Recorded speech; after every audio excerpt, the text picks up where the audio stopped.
রাতের বেলায় আল্লাহ রাব্বুল আলামিন জান্নাতকে বিক্রি করেন। অতএব দুনিয়ার মানুষ, তোমাদের যদি জান্নাত কেনার ইচ্ছা থাকে তাহলে যত বেশি রাতে উঠে তুমি আল্লাহর কাছে জান্নাত চাইবে, তত বেশি তুমি আল্লাহর জান্নাতকে কেনার মতো যোগ্যতা পাবে। ঢের রাতে উঠে, এই রাতে নয়। কি বলছেন নবীজি? আল্লাহর জান্নাতের দাম অনেক। মা আয়েশা কি বলছেন? ওই দামি জিনিসকে আমি নিব আল্লাহ তাআলার কাছে, আর দামি জিনিসকে নিতে গেলে একটুখানি তো চড়া দাম দিতেই হবে। আর চড়া দামটা কি দিতে হবে? তো ছোট দিনে রোজা করলে হবে না, বড় দিনে রোজা করতে হবে। এই জন্য আমি এটা করি। ভাই, আমরা তো কষ্ট করতে কেউ রাজি নাই, কিন্তু আপনাকে একটা কথা বলে দিচ্ছি, ইসলামী শরিয়াতে আপনার জানের শক্তির বাইরে আপনাকে কষ্ট দেওয়া হয়নি। আপনাকে কষ্টগুলো কেমন দেওয়া হয়েছে? মনটাতে একটু কষ্ট হবে বাস। তাই বলে যে আপনার রক্ত ঝরে যাবে, তাই বলে যে আপনার দম বন্ধ হয়ে যাবে, তাই বলে যে আপনার গলাতে কেউ গামছা লাগাতে যাবে, এইরকম তো হবে না। জীবনের উপরে একটুখানি কি হবে? কষ্ট হবে, মনটাতে একটু ব্যথা লাগবে, এটাই তো। আর আপনি এটা করতে রাজি নন। তাহলে নবী আম্বিয়ারা যে গত হয়ে গেছেন তাদের দিকে একবার তাকান তো। আমি লম্বা করব না আপনাকে ওয়াজ, আমি গোড়াতেই বলছি, আমার সভাপতির কথা অনুযায়ী আমি শর্টেই ছাড়বো আপনাদের ওয়াজ, পালায়েন না আমার সামনে থেকে। আমি একটা মেয়ে ছেলের নাম বলছি বা কথা বলছি। এটা কে? ফেরাউনের যুগের একটা ধর্মপ্রাণ মহিলা। ফেরাউন আইন করেছিল, ওর গণকদার বলেছিল যে এই বছর কোনো একটা বেটা ছেলে জন্মিবে তোমার দেশে, ছেলেটা বড় হয়ে তোমার রাজ্য কেড়ে নিবে, তোমাকে দূরে সরিয়ে ফেলে দিবে। ফেরাউন বলছে এত বড় কথা, শালা একটাও বেটা ছেলে রাখবো না এই বছরের। কটক অর্ডার হয়ে গেল। মিশরে ওই বছর যত বেটা বাচ্চা তৈরি হলো, জন্ম নিল, সবকে কচু কাটা করলো, সবকে কচু কাটা করলো এই ফেরাউন। ওই বিপদের কালে জন্ম নিলেন কে? নবী মুসা। এবার ওর মা দুধ খাওয়াই বটে, কিন্তু মনটা খালি কাচমাচ কাচমাচ করে। বেটারে, তোকে দুধ খাওয়াবো, কয়দিন তোকে লুকিয়ে রাখবো? 2 দিন গেল, 4 দিন গেল, তোর বয়স হলো 7 দিন, তোকে এখানে দুধ খাওয়াচ্ছি না, বাড়ির পিছন দিকে ঝোপে নিয়ে গিয়ে দুধ খাওয়াচ্ছি, আর অনেক সময় তোকে ঝোপের ভিতরে রেখে দিয়ে চলে আসছি। কয়দিন তোকে বাঁচাবো, কয়দিন ফেরাউনের হাত থেকে তোকে রক্ষা করতে পারবো আমি জানি না। ভয় লাগছে। আল্লাহ তাআলা মুসা নবীর মাকে ইলহাম করে খবর দিচ্ছেন, এ মুসার মা, আমি একটা কথা বলছি, আমার কথাটা শোনো। কি বলছেন আল্লাহ তাআলা মুসা নবীর মাকে? ওয়াওহাইনা ইলা উম্মে মুসা আনিরজাইহি ফাইজা খিফতে আলাইহি ফালকিহি ফিল ইয়াম্মি ইন্নী রাদুহু ইলাইকা ওয়া জাইলুহু মিনাল মুরসালিন। ছেলেটাকে দুধ খাওয়াও, ভয় করিও না। জানে যদি খুব ভয় লাগে আমার বাচ্চাটাকে কচু কাটা করে দেবে ফেরাউন, তাহলে আমি বলছি তোমার বাচ্চাটাকে একটা কাঠের সিন্ধুকে ভরে দাও, আর কাঠের সিন্ধুকে ছোট্ট বাক্সতে রেখে দাও। দেওয়ার পরে তোমার বাড়ির পাশে নীল নদী, নীল নদীতে বাচ্চাটাকে ভাসিয়ে দাও। তুমি যদি আমার কথা শুনে বাচ্চাটাকে নীল নদীতে ভাসিয়ে দাও, আমি আল্লাহ তোমাকে বলছি যেমন করে হোক না কেন বাচ্চাটাকে আবার আমি তোমার কোলে ফিরিয়ে দেব, আমি আল্লাহ বলছি। আর এই বাচ্চাকে আমি আগামী দিনে নবী বানাবো। যদি এইটি কথা বলে কেউ আজকের জমানাতে কোন একটা মেয়ে ছেলেকে বলে তোমাকে 2 কোটি টাকা দিব, তোমার ছেলেটাকে দাও, 1 বছর বয়সের বাচ্চাটা তুমি দিয়ে দাও, কি করবা? যা মনে লাগবে আমরা তাই করব। নরবলি দেয় তো অনেকে, বটবৃক্ষের তলায় কত জায়গাতে মানুষ নর বলি দেয়, মানুষকে বলি দিয়ে দেয়। যা ইচ্ছা তাই করো, তোমার বাচ্চাটাকে দাও। কোনো মেয়ের কাছ থেকে তার বাচ্চাটাকে আপনি নিতে পারবেন 1 কোটি টাকা দিয়ে? কোনো মা দিবে না। মায়ের নিজের বাচ্চার উপরে কত টান আছে আর কত ময় আছে মাই জানে।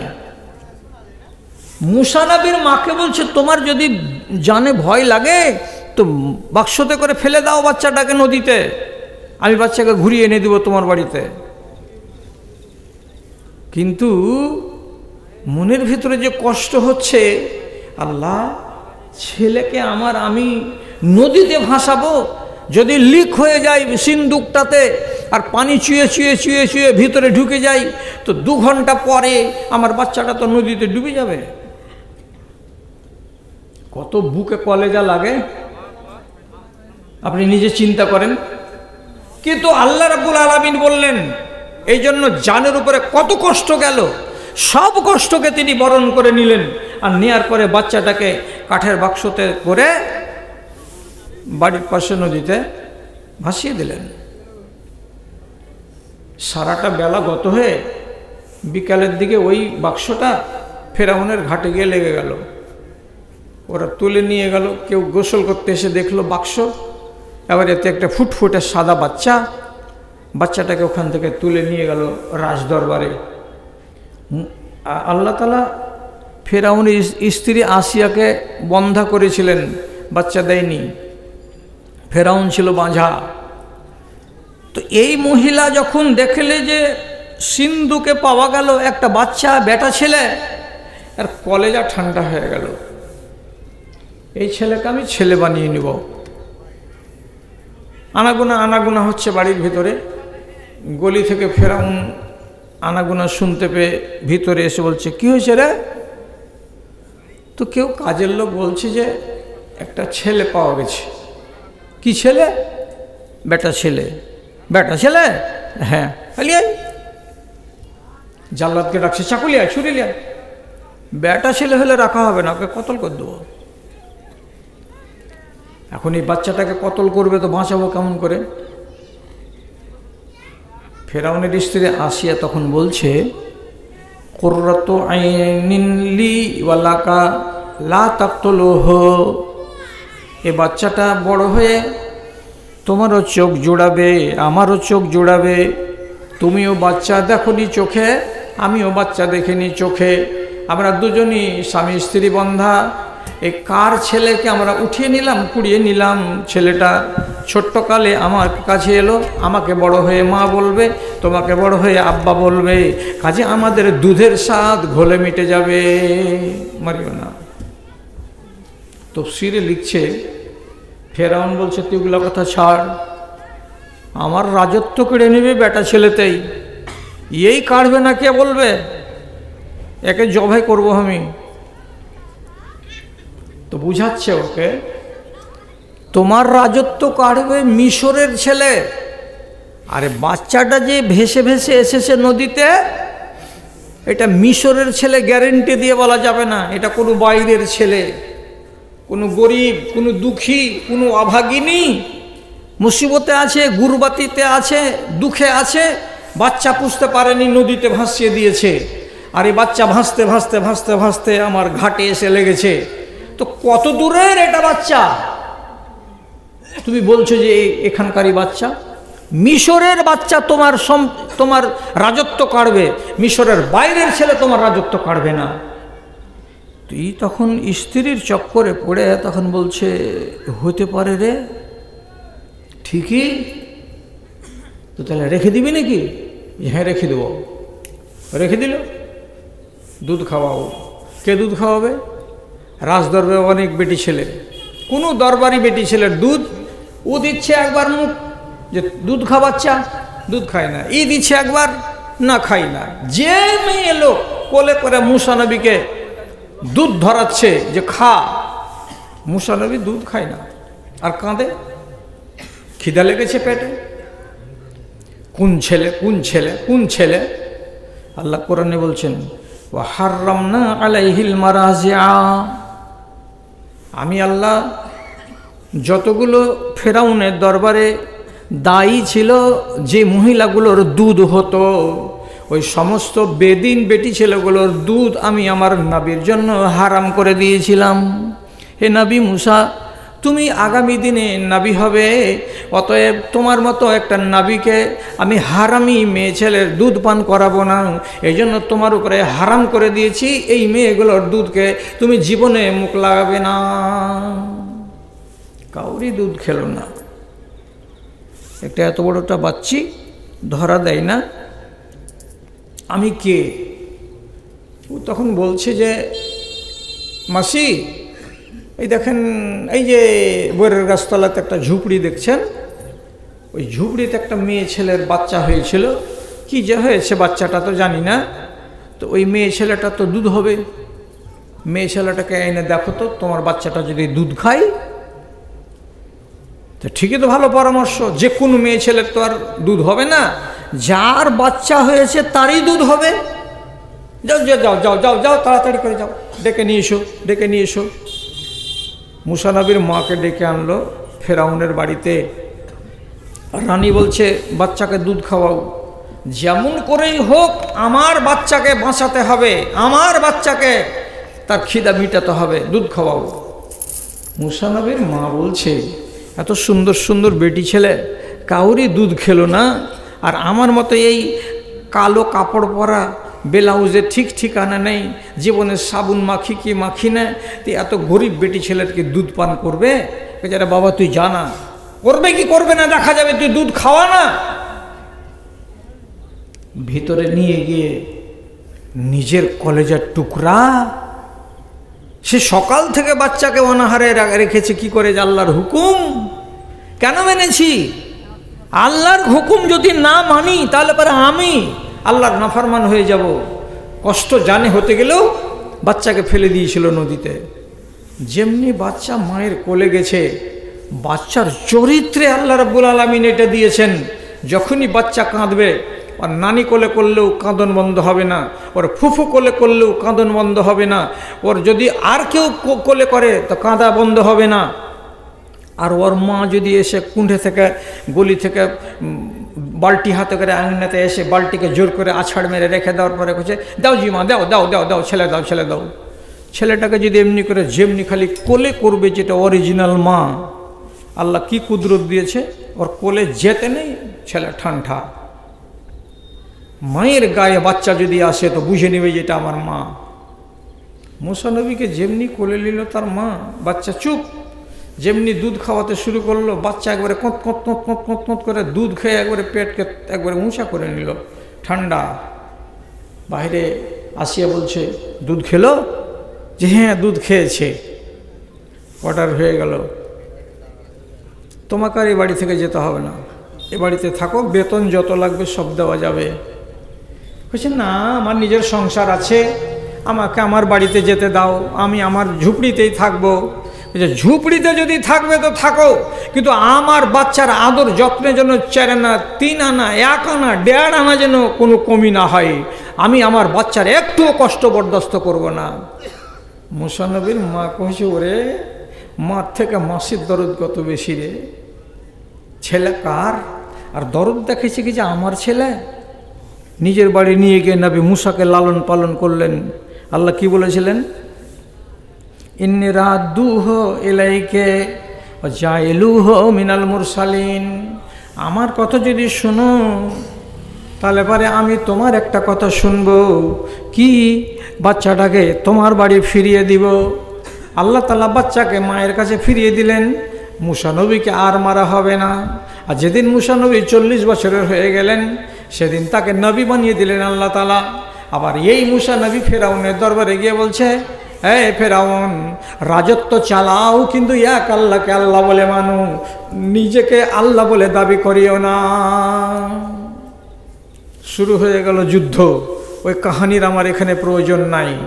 আমি শুধু বলছি এই কথাটা আপনাদেরকে, নিজের নারী ছিঁড়া বাচ্চাকে নদীতে ফেলে দিতে গেলে জীবনে কষ্ট লেগেছে না লাগেনি? কিয়ামতের দিন মুসা নবীর মাকে জিজ্ঞেস করবেন যে কতটি কষ্ট পেয়েছিল খালা, কেন কষ্ট করলেন? কষ্ট করলেন বলেই না তিনি সুখ পেলেন আর শান্তি পেলেন এবং বাচ্চাকে মানুষ করে পেলেন। আর কষ্ট করেছিলেন কেন? যে আল্লাহ রাব্বুল আলামিন বললেন বলেই। তাহলে এই কষ্টের পিছন দিকে কি আছে? আরাম। আরামকে কুড়িয়ে নিয়েছেন কষ্টের বিনিময়ে। আপনারা যতটি লোক এখানে বেঁচে আছেন তারাও আল্লাহ এবং আল্লাহ রসুলের কথাকে মেনে আপনি নিজেকে যদি কি করতে পারেন, কষ্ট স্বীকার করে নিতে পারেন, তো আপনার আখেরাতকে আপনি বানিয়ে নিলেন। কিন্তু দুঃখের কথা শুনবেন তো, টাইম হয়ে আসছে আপনার। আল্লাহ তাআলার নবী বলছেন, ইন্নাল্লাহা ইয়াকবিজু শারিতাতাহু মিন আহলিল ঈমানি ওয়া ইয়াবকা আজাজাতান। একটা সময় চলে আসবে, সেই সময় আল্লাহ রাব্বুল আলামিন গোটা গ্রামে, গোটা এলাকায়, গোটা দেশে যেগুলো হবে দিনদার নমাজি মুসলমান আল্লাহওয়ালা বেটা ছেলে এবং বেটি ছেলে, এগুলোকে একটা একটা একটা একটা করে মরণ দিয়ে দেবেন, সব মরে যাবে। আর গ্রামের ভেতরে বাকি থাকবে কারা? জয়নাল মুন্সি নমাজি লোক নাই, জব্বার মোড়ল নমাজি লোক ছিল, ওই লোকটা নাই। এবাদুল্লাহ হাজি ও মরে গেছে, নমাজি লোক বেঁচে নাই। যত দিনদার, যত নেককার, যত আল্লাহওয়ালা সব মরে যাবে, সব মরে যাবে। ওয়ায়াবকা আজাজাতান, বেঁচে থাকবে কারা? যেগুলো পাতান ওয়ারা, বেঁচে থাকবে কারা? যেগুলো ওয়াসার ওয়ারা, যাদের কোনো কাম নাই, যাদের কোনো কাজ নাই। এই সমস্ত ফালতু ফালতু লোকেরাই বেঁচে থাকবে, যারা আল্লাহকে আল্লাহ বলে চিনবে না, যারা রাসূলকে রাসূল বলে চিনবে না। লা ইয়ারিফুনা মারুফান ওয়ালা ইউনকিরুনা মুনকারা, যারা কোনটা ভালো কাজ তাও বুঝবে না, যারা কোনটা মন্দ কাজ তাও বুঝবে না। গরুর মতো, মহিষের মতো, ছাগলের মতো খাবে আর শুধু জীবনে বেঁচে থাকবে। লাভ ছাড়া তারা জীবনে, লোকসানে জীবনে যাবে না। তারা নিজের সুখ ছাড়া জীবনে কোনোদিন আল্লাহকে চিনতে যাবে না। তখন কি করবেন? মারুফ কোন জিনিস ছেলে পেলে বুঝবে না। মানুষ হালাল কোনটা রুজি বুঝবে না, কোনটা হারাম রুজি এটা বুঝবে না। সব নিজের মন মতো চলবে। তখন দেখবেন যদি দুটা একটা আধা ইমানের লোক থাকে, আর ইমান নিয়ে বাঁচা দায়ী। কেন? আপনার ছেলের দিনের বেলাতে কার বেটিকে নিয়ে চলে আসবে ঘরে, আপনি যদি বলেন মুজাম্মেল এটা কার কি নিয়ে এসছো, বিয়া শাদি করে কবুল করে নিয়ে এসছো নাকি, তো বেয়াটা বাপকে বলবে ভদর ভদর কেন করছিস তুই? আমি যা কেমন তাকে আনি, তুই কেন ট্যাপ ট্যাপ করছিস? তুই খুব তসবি করগা। বাপের কথা বেটা শুনবে না। যদি মেয়ের কথা বলেন, বেটি কলেজে যাচ্ছ, মাথার কাপড়টা ফেলিস না মা। সাহাবীর কি বাড়িওয়ালিদের বেটিদের মাথার কাপড় পরেনি? একটা মুসলমান ঘরের মেয়ে মাথাটাকে ঢেকে রাখবি। বেটি উল্টা ওর মাকে বলবে তুই খুব গলাতে মাথাতে চাদর লেপটা থাকগা। আমরা আধুনিক যুগের মেয়ে ছেলে, আমরা ওইগুলো করতে পারবো না। মাথায় কাপড় দিবে না, মায়ের কথাকে মানবে না, উল্টা হয়ে চলল। শরিয়ত বলছে তুমি নিজের স্বামী বাছাই করতে পারবে না। তোমার বাপের অনুমতিতে তুমি বিয়ে করবে। তোমার বাপ যদি অনুমতি দেয় তুমি বিয়ে করবে, তোমার বাপ যদি অনুমতি না দেয় ওই ছেলেকে তুমি বিয়ে করবে না। হাজারটা মেয়ে ছেলে বলবে বুড়া আঙুল তুই লিয়া করে কারমে খাবি না, আমি করে কারমে খাবো ওকে নিয়ে। যেটা ছেলেকে আমাকে ভালো লাগলো আমি সেই ছেলেটাকে বিয়ে করব, বিয়ে করে নিচ্ছে। আপনি যদি বলেন ওই মেয়েটাকে 15 দিন পরে আপনার বাড়ি আসবে, তোর মতন বেটির হওয়ার দরকার নাই, কি কহলি? তোকে বেড়িয়া লাল করে দেব। বেটিতে বলবে আমার ইচ্ছা, আমি 12 পর্যন্ত পড়েছি, তোর মতন খ্যাপা মাথা মোটাওয়ালা নই, আমার পছন্দের স্বামী আমি বাছাই করে নিয়েছি। আরে বেটি এটা যে ধর্মে যায় যে নাই, বলছে তুই তো ধর্মকে ধুয়ে ধুয়ে খাগা। তাহলে বেটিও মানতে চাইছে না, বেটাও মানতে চাইছে না। আপনি যদি কোনো মানুষকে একটা খালি বলেন হ্যাঁ হাল খান ছাড়, আজান যে পড়লো, নমাজের টাইম চলে যাচ্ছে, তো বলছে নমাজ করিও না তো সব সময়, কাজেরও একটা তাল আছে। এখন ছেড়ে দেবো দিয়ে নমাজে যাব, নমাজ পড়ে তারপরে আসবো, গরু গালা রোদে পুড়বে, তাকে নিয়ে একটা আঁচল আছে মেরেলি, তারপরে তখন দেখা যাবে নমাজকে তো রোজই পাওয়া যাবে। তাকটা কি রোজ পাওয়া যাবে? খালি ভদর ভদর করো, তোমরা কোনো কথা বুঝো না। আপনি একটা লোককে যদি নামাজের কথা বলতে যান, ও আপনাকে উল্টা পাল্টা শুনিয়ে দিবে। আপনার চোখের সামনে গরু জবে করে মাংস রেজি করছে, আর মুসলমান কসাই জবে করার পরে পরেই বালতিতে করে রক্তখানিকে ধরে নিচ্ছে। যখন মাংসটা রেজি করা হয়ে যাচ্ছে, তখন রেজি করা মাংসের উপরে ওই বালতির জমা রক্তগুলোকে ঢেলে দিয়ে এমনি এমনি এমনি এমনি করে নেড়ে চেড়ে দিয়ে রক্তগুলোকে মাংসগুলোকে তাজা টকটকে করে দিচ্ছে। একবার মনে হচ্ছে কি যে খুব তাজা গরু, তাজা বকনকে জবে করে আপনি মাংস করেছেন। কত করে জি? 240 টাকা করে। এই রক্ত হারাম, আপনাকে খাওয়াচ্ছে কে? তো কসাই। আপনি ওই কসাইকে যদি বলেন, আরে বা এগুলো করা ঠিক হয়েছে, এই যে হারাম জিনিস তুই লোককে খাওয়াচ্ছি, তুমি ট্যাপার করিও না, গোসল আওয়ার থাকাতে লাও না, তখন থেকে হটো, তাহলে আপনার ওখানেও কথা খাটে না। চায়ের দোকানে বসে আজান পড়ছে মাগরিবের টাইমে, যে কোনো মোড়ে মুসলমানদের যে কোনো মোড়ে গন গন গন গন করছে বাজার, আজান পড়ে গেল, হাইয়া আলাল ফালাহ। আজান আপনার পাছাকে চায়ের দোকানের বেঞ্চ থেকে ছুটাতে পারলো না, পাছার লেগেই আছে বেঞ্চে। তাহলে ওই দোকানে বসেছিল আরো দুটা লোক গায়ের মুসলিম, ওর নাম হলো সুবল কুমার, আর একটা নাম সুরজ কুমার। ওরা দুজনের তো আজানের কোনো মূল্য নেই, ওরকে পাছার লেগে থাকলো বেঞ্চে, কেন যে ওদের নামাজ নেই। আর আজান দিয়ে আপনাকে ডাকলো, আপনার পাছা বেঞ্চে লেগেই থাকলো, আপনি বেঞ্চ থেকে উঠতে পারলেন না। তাহলে এতে আর এতে তফাৎটা কি? কিছু তফাৎ নাই। কোনো একজন যদি মুল্লাজি, কোন একটা মুন্সি মানুষ যদি বলে, যাই ফের এসে বসো না, নামাজ পড়ে নাও, স্ট্যান্ডে তো মসজিদ, 3 রাকাত নামাজ পড়ে চলে এসে ফের তোমরা বসো। অথচ চায়ের দোকানে চা খাওয়ার পরে ভদ করার কোনো অনুমতি নেই ইসলামী শরিয়াতে। আপনাকে যদি কেউ বলে যেখানে সময় নষ্ট করিও না, তখন আপনার দিকে এমনি করে মুখ ছেড়ে খিস্তি করে বলবে, দেখ দেখ দেখ সারা মুন্সিকে দেখ, কত বড় ইমানদারের বেটা, ইমানদার এসেছে, আমরাকে ইমান শিখাতে এসছে। কোনো জায়গাতে গিয়ে আধা ইমানদার লোকটাও নিজের ইমানকে বাঁচাতে পারবে না, ওকে শুধাই ঠকবে বেটা বেটি, স্ত্রী ছেলে মেয়ে গ্রামবাসী সবাই বলবে এই লোক চলবে না এই জামানায়, এই লোক চলবে না এই জামানায়। শেষে কি হবে? রাসূলুল্লাহ বলছেন, ইউশাকু আইয়াকুনা খায়রু মালিল মুসলিমি আল গানামা। কিয়ামতের যখন সময় কাছে আসবে, তখন সেই যুগে মুসলমানদের প্রিয় মাল হবে ভেড়া আর বকরি আর ছাগল। একটা লোক যদি সে নিজের ইমান বাঁচাতে চায়, আমি ইমান বাঁচাবো, তো এই কুরকিটোলাতে থেকে ইমান বাঁচাতে পারবে না। তখন কি করবে? 4-5টা ছাগলের গলাতে দড়ি লাগিয়ে দিয়ে একটা চাদর আর একটা ছোট্ট ব্যাগ নিয়ে টানতে টানতে চলে যাবে কোথায়? তো কোনো একটা পাহাড়ের এলাকায়। সেখানে গিয়ে সারাদিন ছাগল চড়াবে, আর ছাগলগুলোর দুধ দহন করার পরে নিজে পান করবে, আর গাছের তলায় একটা চাদর টাঙিয়ে দিয়ে ওখানেই রাত কাটাবে, ওখানেই দিন কাটাবে। এমনি করে চলতে চলতে তার উপরে মৌত চলে আসবে, পাহাড়ের কিনারায় বেচারি মরে যাবে। কেন মরে যাবে? যদি এখানে আমি না যাই তো আমার দিন বাঁচানো যাবে না। সময় চলে আসছে। এখন আপনাকে যদি আমি বলি একটা দিনদার গ্রাম খুঁজে দেন, তো কেমন দিনদার গ্রাম? যে গ্রামের নওজোয়ান ছেলেগুলো একটাও নেশাদ্রব্য পান করে না। পারবেন আপনি? কুরকি পাড়াকে বলছি আমি, সকালবেলা আপনি আমাকে দেন তো 5টা নওজোয়ান ছেলে এই গ্রামের, ওকে আমি চা খাওয়াবো, বিস্কুট খাওয়াবো, আরও কিছু খাওয়াবো, কিন্তু শর্ত হলো এই যে উতিরাঙ্গা গুটকা কিছু খাই না, বিড়ি খাই না, সিগারেট খাই না, এরকম একটা ভদ্র ছেলে দিতে পারবেন? 10টা ছেলে আপনার টোলা থেকে।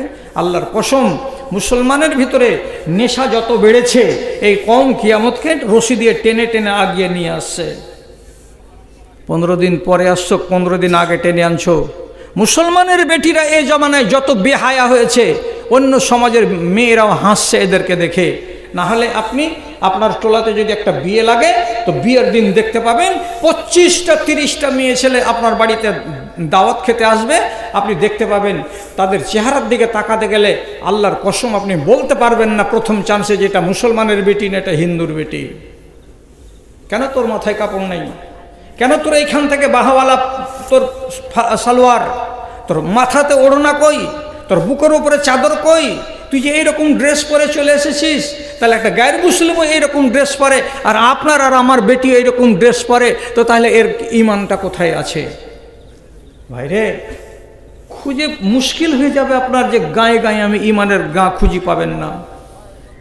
ঘরে ঘরে শান্তি যেথাই দুঃখের নেই কলেশ, ঘরে ঘরে শান্তি যেথাই দুঃখের নেই কলেশ, খুঁজছি আমি বাউলা হয়ে এমন একটি দেশ রে, এমন একটি দেশ যেথায় নেই কো মদের আড্ডা, খেলে না কেউ জুয়া, সিনেমাতে ভিড় করে না, তাসকে বলে ভুয়া রে, তাসকে বলে ভুয়া, রাত্রে যেথায় বোম ফাটে না, শান্ত পরিবেশ, খুঁজছি আমি বাউলা হয়ে এমন একটি দেশ রে, এমন একটি দেশ যেথায় যেথায় বেটা বাপকে নিজের বলে না কো শালা, যেথায় বেটা বাপকে নিজের বলে না কো শালা, বিবি যেথায় স্বামীকে তার দেখায় না কাঁচকলা রে, দেখায় না কাঁচকলা, লোকগুলো সব সরলমতি নয় কোকড়া যেমন পেশ, খুঁজছি আমি বাউলা হয়ে এমন একটি দেশ রে, এমন একটি দেশ।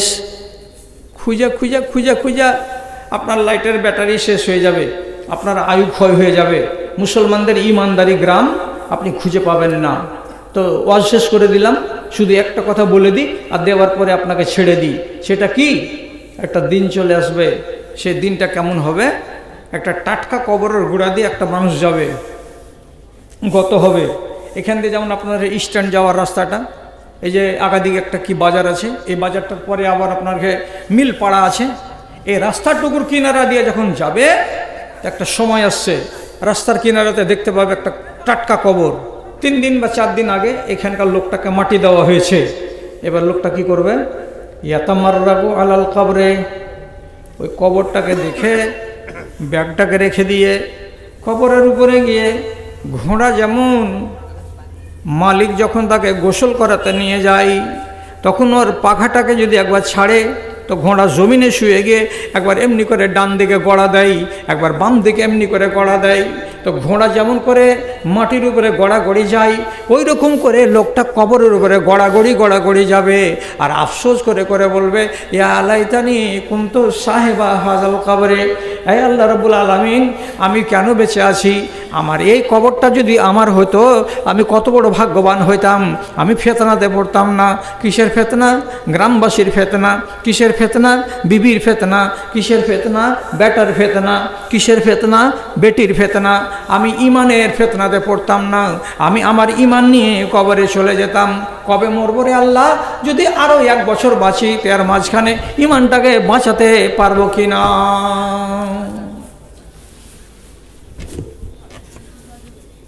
11টা বাজলো, মজলিস সব আপনারা খালি করে দিলেন। তো আসলে গতকালকে টার্গেট দেওয়া হয়েছিল আমাকে 1.5 ঘন্টা, যে আপনি 1.5 ঘন্টা ওয়াজ করেন। যখন 1 ঘন্টা হলো, তখন জালসা কমিটির লোক এসে কানে কানে বলছে যে মাওলানা, মেয়ে ছেলে পিলে একটাও রাস্তাতে চলতে পারছে না, চেনা যাচ্ছে না, এমনই অবস্থাটা হয়ে গেছে। এত শীত চারিদিকে, এত শীত, এই শীতে মানুষেরা কাবু হয়ে গেছে। আর ছিল মেয়েদের জালসা। তখন ওরাই নিজেরা বলছে, আপনি তাড়াতাড়ি করে ছেড়ে দেন। আমি কি করব? তখন ছেড়ে দিতে হলো আমাকে। এখন আপনারা এতটি লোক আমার সামনে ছিলেন, ঠিক চলছিল। আপনারা যে কটা লোক আছেন, এখন যদি আমি চালাতে চাই, ফের আপনি 15 মিনিটও যাবে না, সব লোকটি আপনারা আমাকে ছেড়ে দিয়ে এখান থেকে চলে যাবেন। তো আর একটা কথা শুধু বলছি, আর বলার পরে আপনাকে ছুটি দিয়ে দিচ্ছি। আল্লাহর রাস্তে এই লোকটি কিন্তু আর উঠিয়েন না আপনারা, আল্লাহ কসম, আপনারা এই লোকটি আর উঠিয়েন না। তাতে হবেটা কি, যে 11টা পার হয়ে গিয়ে 5-6 মিনিট যদি বেড়ে যায়, তা আমরা বলতে পারবো যে 11:30টাতে বা 11:15টাতে জালসা শেষ করেছি। কি বলি? কি বলি? আমার দিকে তাকান, আমার দিকে তাকান। ইব্রাহিম নবীকে আল্লাহ তাআলা 80 বছর বয়সে একটা বেটা দিয়েছিলেন। তাহলে কত শখের বেটা এটা, কত আরমানের বেটা এটা। আন্দাজ করেন, 80 বছর বয়সে যদি একটা লোক ছেলে পায়, এই বয়সের ছেলেটাকে কত আদর করবে বাপ আর কত আদর করবে মা। সেই বাচ্চাটা 1 মাসের, আল্লাহ